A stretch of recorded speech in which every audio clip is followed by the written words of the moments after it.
The Wole Soyinka Center for Investigative Journalism has celebrated the 80th birthday of world-acclaimed Professor of Literary Criticism, Biodun Jeyifo.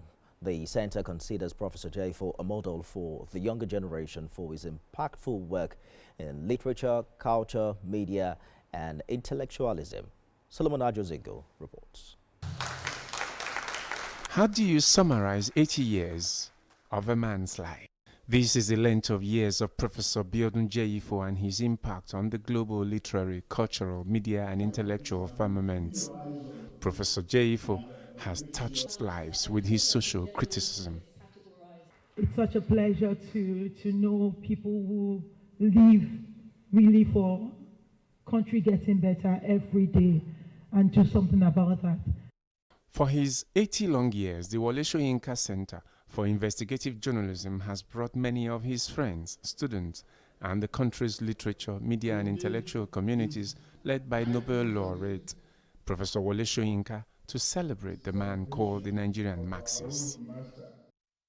With a symposium with a theme, pedagogy, curriculum, and decolonization, then and now, delivered by a former student of Professor Jeyifo, Professor Priyamvada Gopal of Cambridge University, this is a celebration of a life of impact while he's still alive. I've grappled with the ideas raised in BJ's seminars and our discussions for much longer than he might realize. Many of our conversations, many of them about democracy and authoritarianism in the ex-colonial world, are very fresh in my mind and drive my thinking still. It was a time for nostalgia by his students and friends with testimonies of how he has affected them.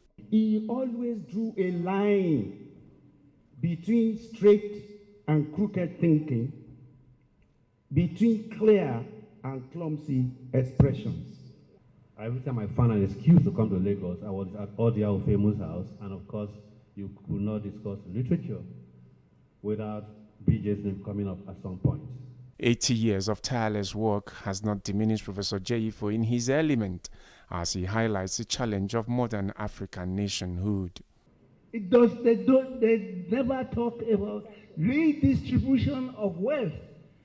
You can restructure administratively on the paper,